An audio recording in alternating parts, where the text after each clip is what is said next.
first time I went into Mosul, I was driving through East Mosul, and then as we crossed the bridge into West Mosul, it took my breath away. The amount of devastation. I've visited many post-conflict environments, ranging from Afghanistan into the Balkans, throughout Africa, and I don't think I've ever seen a part of a city that was so pulverized. It was very reminiscent of images of the Second World War, of Stalingrad, of Hamburg, Coventry, completely blown apart. Mosul is a city in northern Iraq.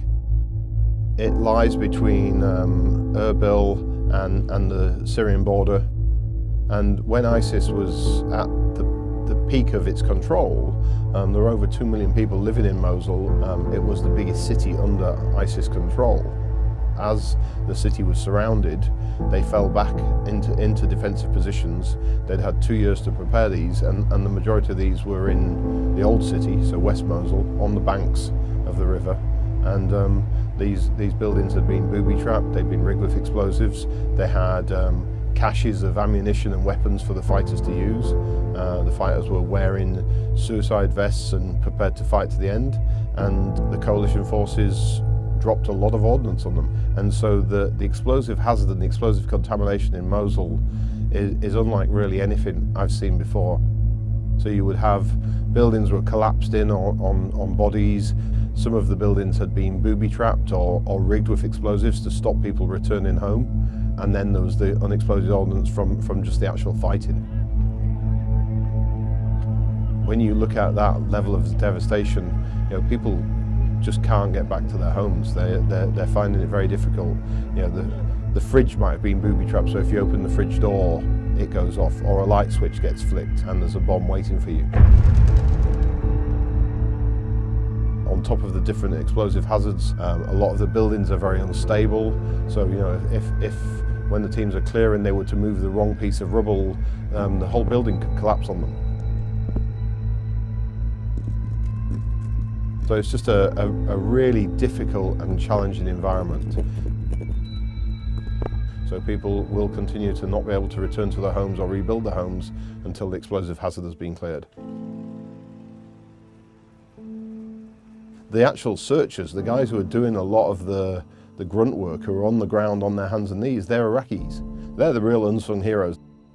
Going out and finding out where items are. Often items are brought in by people who found them in their homes or found them in their gardens, and they bring them to our team sites, and then our teams work to destroy these items.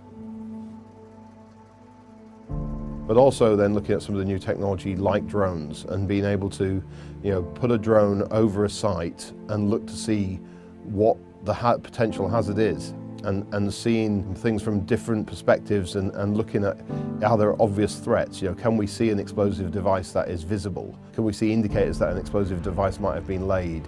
Can we look at different avenues of approach and to be able to see where we can provide the most benefit? And if you want people to go home, you have to create an environment that they feel safe.